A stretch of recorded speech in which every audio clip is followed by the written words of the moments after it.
Bonjour à toutes et à tous, aujourd'hui c'est en province de Luxembourg que nous vous donnons rendez-vous. Notre escapade démarra aux portes de Wellin pour s'achever dans l'entité de Daverdisse. On scelle donc pour ce nouveau numéro des chemins du Ravel au cœur de l'Ardenne profonde.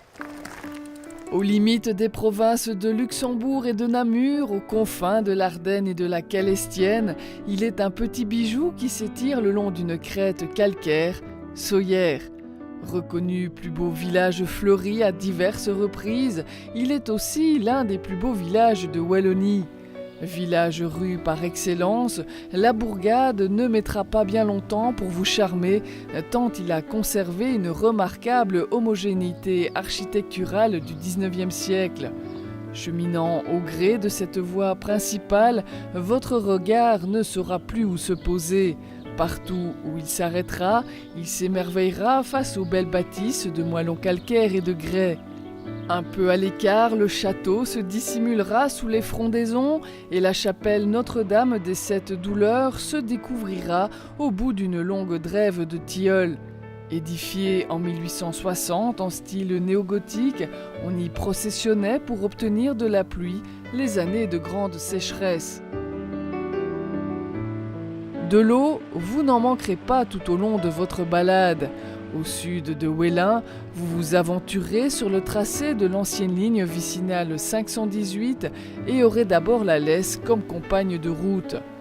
Tout un temps, alors que vous serez au cœur de la forêt, vous suivrez le cours romantique et sauvage de cette fille d'Ardenne.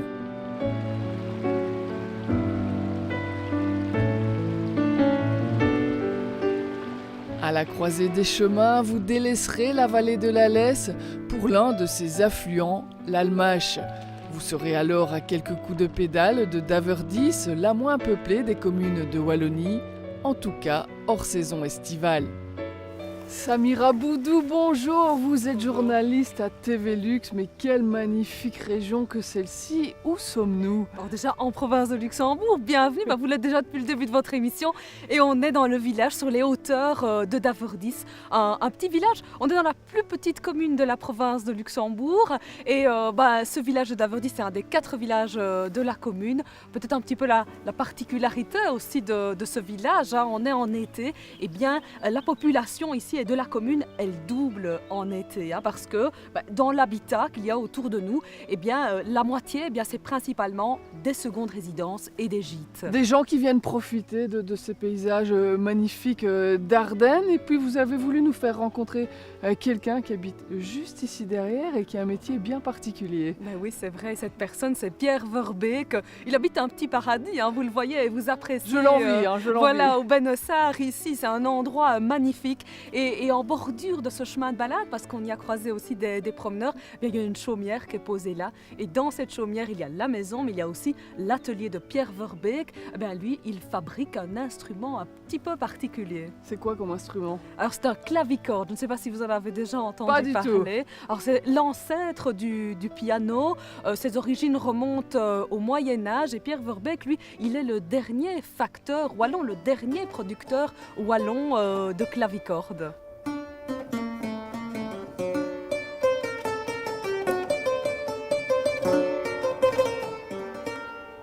En 94, il s'est lancé là-dedans. Il était ingénieur civil. Il a décidé, rien à voir, de produire cet instrument que les musiciens du monde entier redécouvrent aujourd'hui et lui commande. Et alors, on a tous ces musiciens du monde entier, de Californie, d'Asie, d'Europe, qui viennent, qui lui commandent cet instrument. Il y a une relation d'amitié qui se noue un petit peu, alors qu'il y a un lien commercial, bien évidemment. Et puis Pierre Verbeek, il a décidé un petit peu de faire comme tout le monde, un peu ici dans la région. Il est sur le point d'ouvrir un bed and breakfast pour accueillir aussi, comme il se doit, ses hôtes et clients. On va aller le voir au travail et surtout on va regarder votre sujet, Samira. Tout de suite, on va rendre visite à Pierre Verbeek, artisan de clavicorde.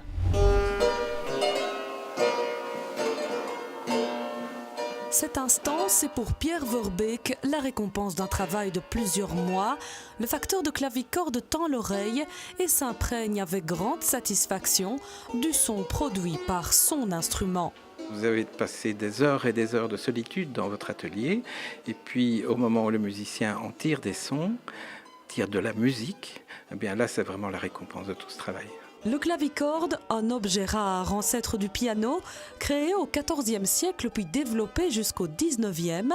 Aujourd'hui, les musiciens du monde entier redécouvrent cet instrument d'intérieur et passent donc commande de copie auprès de Pierre. C'est l'instrument de l'âme.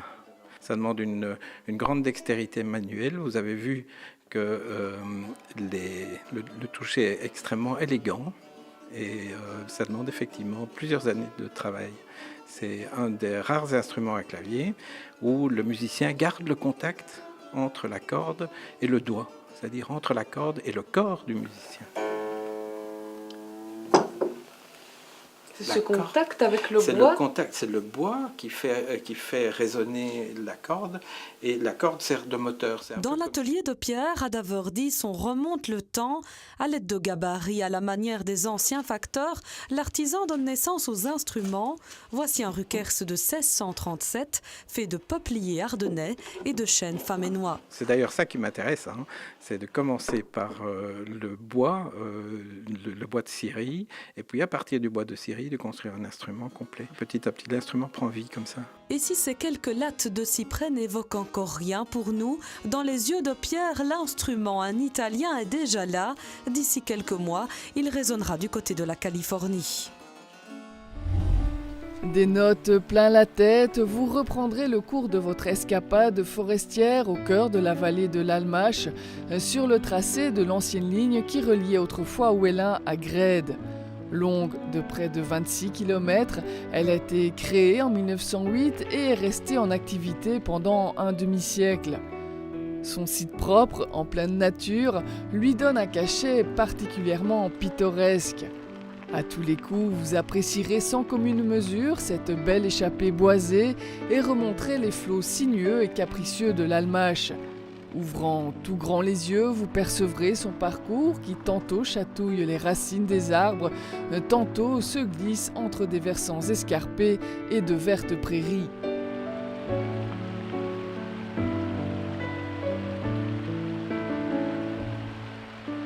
Dans cette forêt où se mêlent histoire et légende, vous débusquerez, bien caché dans les hauteurs, le trou de l'ermite de Gimbes.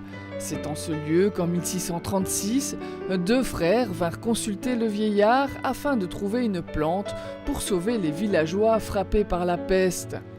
Plus loin, toujours près de la rivière, c'est à hauteur d'un monument classé que vous ferez une nouvelle halte.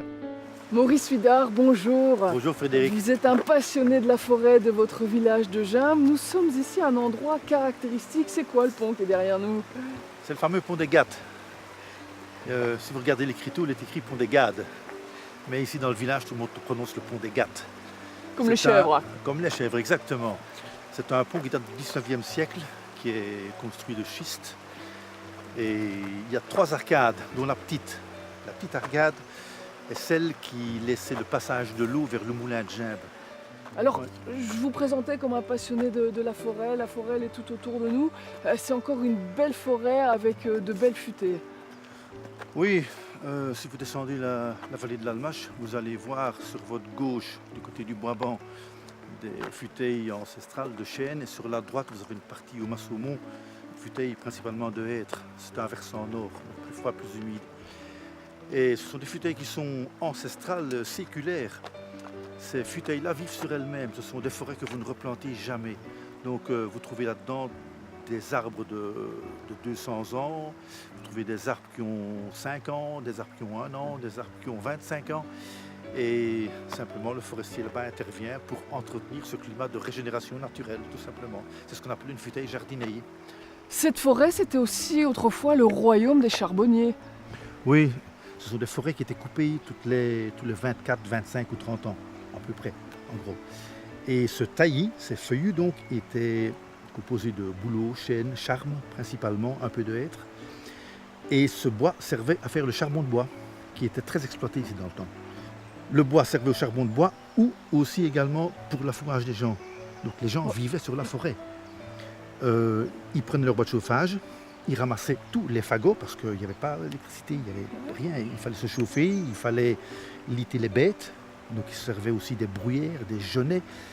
Il y avait des anciens droits d'usage qui existaient ici. La population vivait vraiment de la forêt. Oui, oui. Jusqu'à faire parcourir même les vaches dans le bois.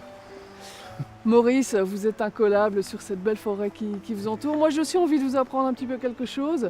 On va parler de patrimoine fluvial, avec notre minute consacrée cette semaine au déversoir.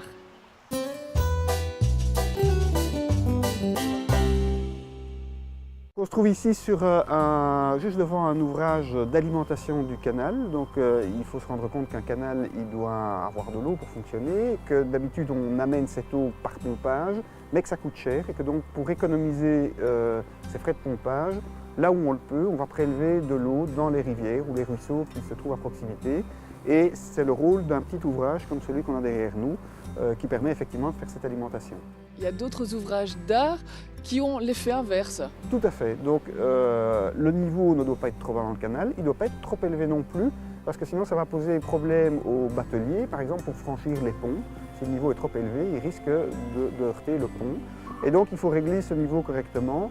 Et pour ça, on peut éventuellement vider l'excédent d'eau qui se trouve dans un canal. Et là, c'est un ouvrage inverse en quelque sorte. C'est un déversoir qui va permettre à l'eau de s'écouler dans la rivière si le niveau est trop haut. Dernier type d'ouvrage qu'on peut rencontrer le long des rivières, pas le long des canaux, ce sont les barrages. Exactement, pas le long des canaux puisque là on a une eau qui ne s'écoule pas, donc le niveau peut se réguler par les deux ouvrages qu'on vient de citer.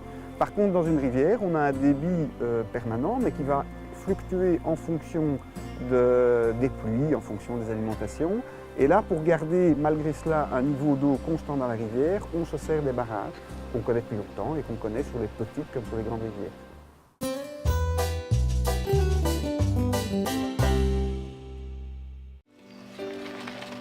À la sortie de Gimbes, vous poursuivrez votre route à destination de Porcheresse. En août 1914, le village est brûlé dans sa quasi-totalité par les Allemands.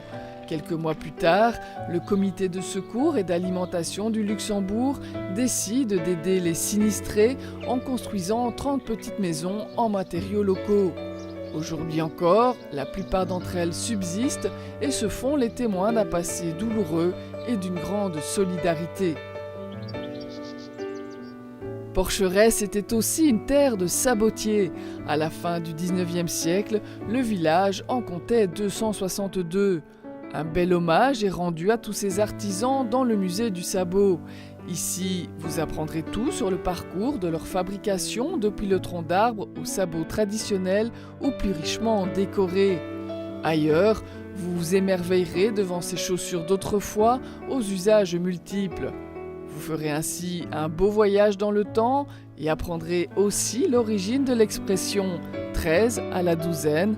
Une fois encore, le passé se conjuguera avec présent et avenir.